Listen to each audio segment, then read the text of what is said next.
안녕하세요. 오늘도 귀 기울여 주셔서 감사합니다. 흘러가는 시간 속에서 우리는 종종 외로움을 느끼게 됩니다. 젊은 시절엔 늘 곁에 있었던 사람들이 하나 둘 멀어져 가는 것을 느끼시나요? 혹시 새로운 인연을 만나고 싶지만 나이가 들수록 더욱 망설여지시나요? 때로는 전화기를 들었다 내려놓기를 반복하면서 누군가에게 먼저 연락하는 것조차 조심스러워지는 순간들이 있으신가요? 인생이란 참 묘한 여정입니다. 우리가 쌓아온 경험과 지혜가 깊어질수록 오히려 새로운 관계를 시작하는 것이 더 조심스러워지는 것 같습니다. 하지만 그럴수록 더욱 소중한 것이 바로 인연이 아닐까요? 통계에 따르면 중년 이후의 재혼율이 꾸준히 증가하고 있다고 합니다. 이는 더 이상 재혼이 특별한 선택이 아닌 자연스러운 인생의 한 과정으로 받아들여지고 있다는 것을 의미합니다. 하지만 많은 분들이 재혼을 고민하시면서도 쉽게 결정을 내리지 못하고 계신데요. 그것은 단순히 용기의 문제가 아닌 신중한 고려와 준비가 필요한 인생의 중대한 결정이기 때문일 것입니다. 오늘은 중년 이후 재혼을 고민하시는 분들을 위해 꼭 고려해야 할 3가지 포인트와 함께 인생 후반전의 인간관계에 대한 소중한 지혜를 나누고자 합니다. 이 시간이 여러분의 새로운 시작을 위한 작은 용기가 되었으면 합니다. 20분 동안 집중해서 들어주시면 여러분의 새로운 시작에 대한 불안과 걱정을 조금이나마 덜어드릴 수 있을 것 같습니다. 첫 번째는 경제적 안정성입니다. 프랑스의 철학자 알랭은 사랑은 물질적인 토대 위에서 꽃피운다라고 했습니다. 중년의 재혼에서는 서로의 경제적 상황을 명확히 이해하는 것이 매우 중요합니다. 각자의 연금, 저축, 부채 상황을 솔직하게 공유하고 향후 생활비 분담 방식에 대해서도 충분한 대화가 필요합니다. 경제적 안정성은 삶의 기반을 단단하게 만드는 필수 요소입니다. 매슬로우의 욕구 단계설은 기본적인 안전과 안정의 욕구가 충족되어야 더 높은 차원의 정서적, 자아실현적 욕구를 추구할 수 있다고 설명합니다. 각자의 자산관리 방식, 투자 성향, 리스크 감수 정도를 파악하고 은퇴 후 생활비와 의료비 준비, 자녀들에 대한 경제적 지원 계획까지 구체적으로 논의해야 합니다. 두 번째는 가족 관계의 조화입니다.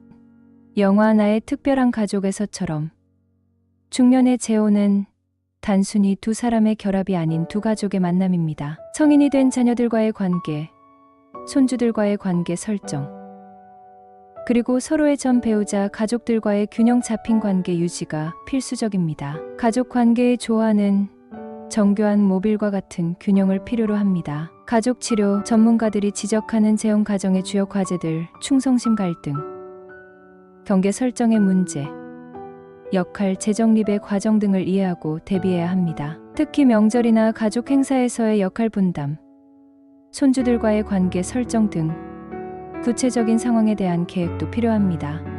세 번째로 주목할 점은 개인의 생활 방식 존중입니다. 오랜 시간 혼자만의 생활 패턴이 형성된 만큼 서로의 습관과 취향을 존중하는 것이 중요합니다.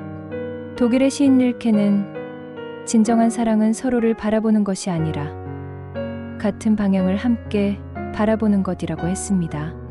개인의 생활 방식 존중은 관계의 지속성을 보장하는 핵심입니다. 수십 년간 형성된 생활 패턴과 취향은 그 사람의 정체성과 깊이 연결되어 있습니다. 식사 시간, 수면 패턴, 여가 활동 방식 등 일상의 작은 습관부터 인생을 바라보는 큰 관점까지 서로의 차이를 이해하고 존중하는 자세가 필요합니다. 이런 3가지 요소들을 충분히 고려하시되 가장 중요한 것은 서로에 대한 진정성과 존중입니다. 작가 파울로 코엘료는 사랑할 준비가 된 사람에게 나이는 숫자에 불과하다라고 했습니다. 자, 이제 중년 이후의 인간관계에서 꼭 기억해야 할 지혜들을 나눠보도록 하겠습니다. 먼저 나이 들수록 더욱 소중한 것은 친구입니다. 얼마 전 은퇴한 한 선생님의 이야기를 들었습니다. 40년 가까이 교직에 몸담았던 그분은 퇴직 후 가장 힘들었던 것이 갑자기 찾아온 고독감이었다고 합니다. 하지만 매주 2번씩 동네 도서관에서 독서 모임을 하면서 새로운 인연들을 만났고 지금은 오히려 현직에 있을 때보다 더 풍성한 관계를 누리고 계신다고 해요.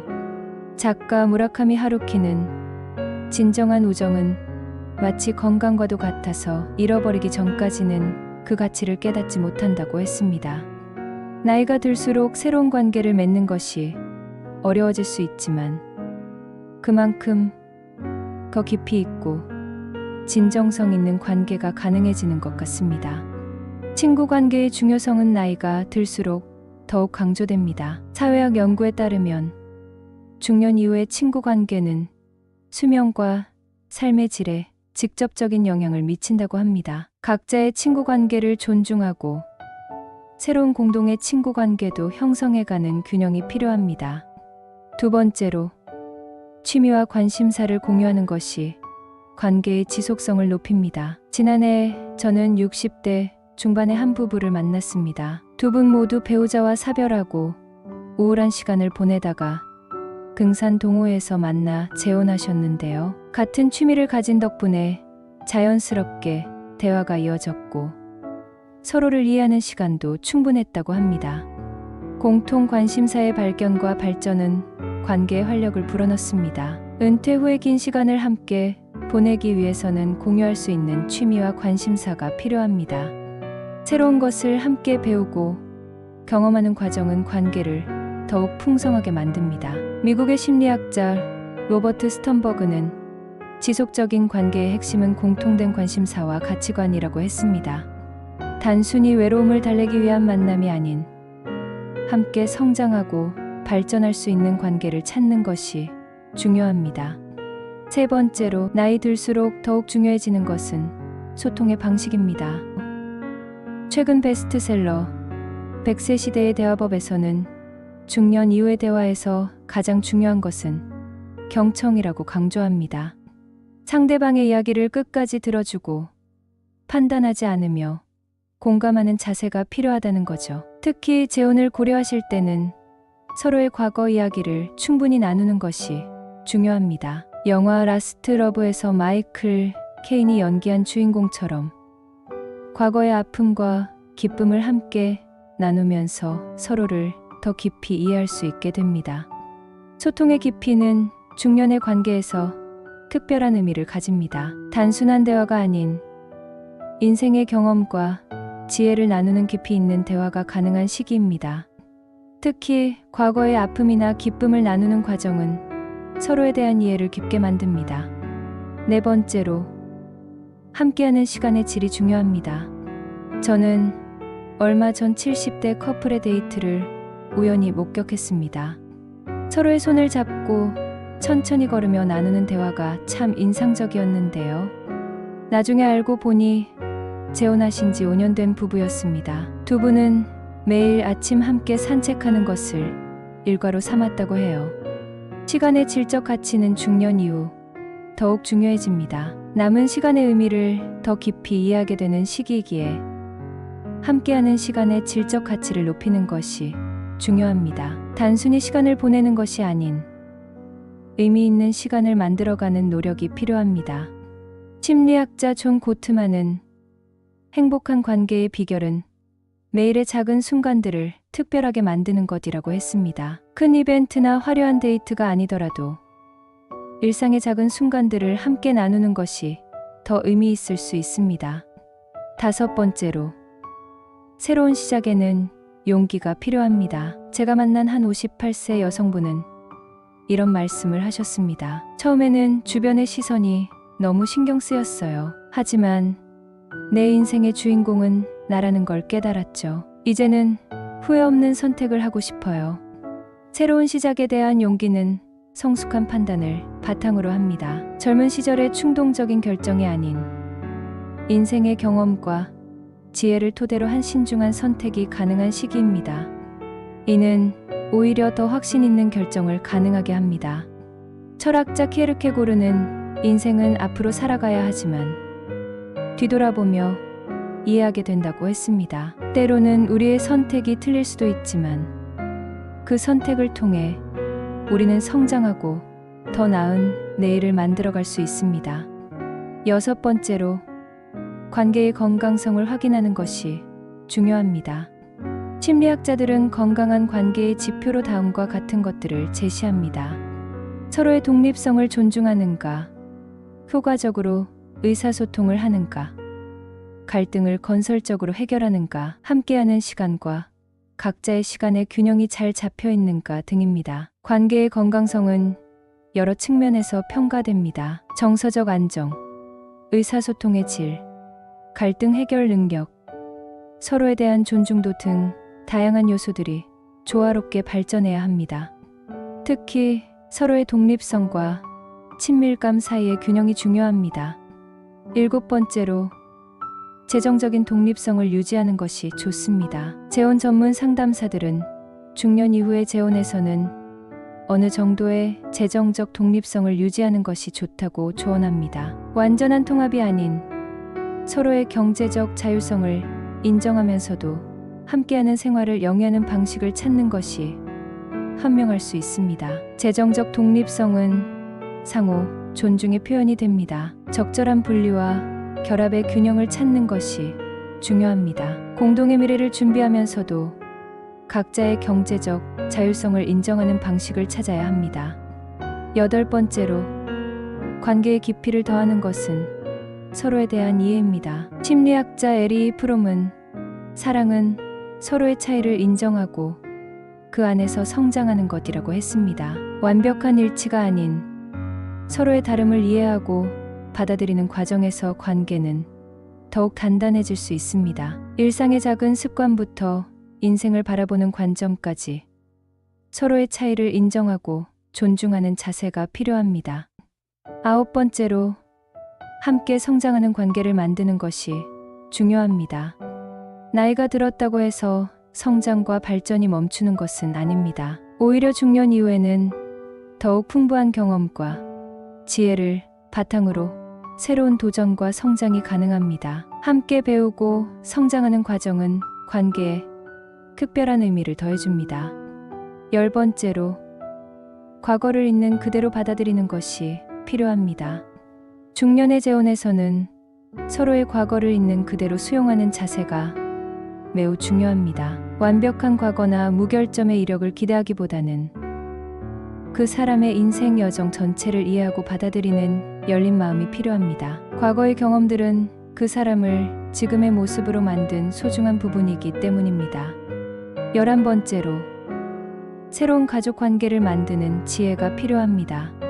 재혼은 단순히 두 사람의 결합이 아닌 두 가족의 만남입니다. 각자의 자녀들, 손주들, 그리고 확대 가족과의 관계를 조화롭게 만들어가는 것은 매우 중요한 과제입니다. 서두르지 않고 천천히 하지만 꾸준히 관계를 쌓아가는 지혜가 필요합니다.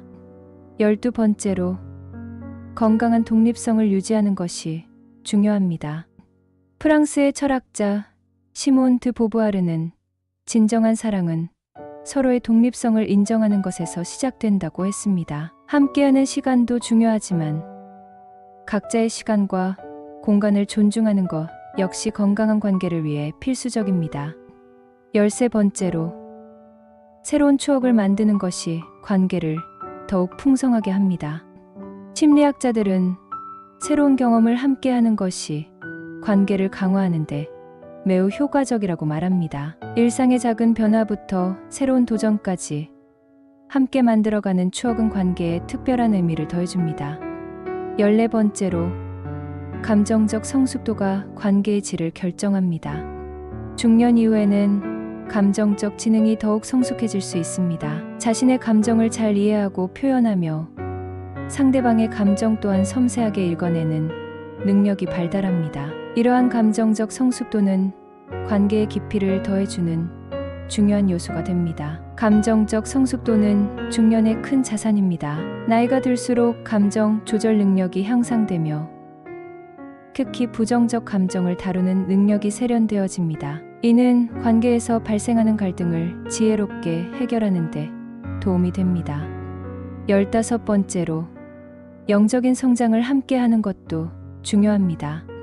삶의 의미를 함께 탐구하고 더 높은 가치를 추구하는 것은 관계의 깊이를 더해줍니다. 종교적 신념이 아니더라도 인생의 본질적인 가치와 의미를 함께 고민하고 나누는 것은 매우 특별한 경험이 될 수 있습니다. 삶의 의미와 가치를 함께 탐구하고 더 높은 차원의 성장을 추구하는 것은 관계의 깊이를 더해줍니다. 16번째로 서로의 건강을 살피는 것이 필요합니다. 중년 이후에는 건강에 대한 관심과 케어가 더욱 중요해집니다. 서로의 건강을 챙기고 격려하며 함께 건강한 생활 습관을 만들어가는 것이 필요합니다. 이는 단순히 신체적 건강뿐만 아니라 정신적, 감정적 건강까지 포함합니다. 17번째로 미래에 대한 계획을 함께 세우는 것이 중요합니다. 비록 중년 이후의 만남이지만 함께할 미래에 대한 계획과 비전을 나누는 것은 매우 중요합니다. 은퇴 후의 생활, 노후 준비, 건강관리 등 현실적인 계획부터 함께 이루고 싶은 꿈까지 미래에 대한 이야기를 나누며 관계의 방향성을 함께 만들어가야 합니다. 미래에 대한 계획은 함께 그려가는 그림입니다. 은퇴 후의 생활, 여행, 봉사활동 등 공동의 목표를 설정하고 실현해가는 과정이 필요합니다. 이는 관계의 방향성과 기대감을 더해줍니다. 18번째로 일상의 소소한 기쁨을 나누는 것이 중요합니다. 대단한 이벤트나 특별한 순간만이 아닌 일상의 작은 순간들을 함께 즐기고 감사히 여기는 자세가 필요합니다. 식사 시간의 대화, 저녁 산책, 함께 보는 TV 프로그램까지 일상의 모든 순간이 특별한 의미를 가질 수 있습니다. 일상의 소소한 행복을 발견하는 능력이 중요합니다. 큰 이벤트나 특별한 순간만이 아닌 평범한 일상의 순간들을 특별하게 만드는 것이 진정한 행복의 비결입니다. 19번째로 서로의 사회적 관계를 존중하는 것이 중요합니다. 각자의 친구 관계, 사회적 활동, 취미 모임 등을 인정하고 지지하는 것이 필요합니다. 건강한 관계는 서로를 구속하는 것이 아닌 각자의 사회적 관계를 통해 더욱 풍성해질 수 있습니다. 사회적 관계망의 확장도 필요합니다. 부부만의 고립된 관계가 아닌 다양한 사회적 관계 속에서 풍성해지는 관계를 만들어가야 합니다. 20번째로 관계의 회복 탄력성을 키우는 것이 중요합니다.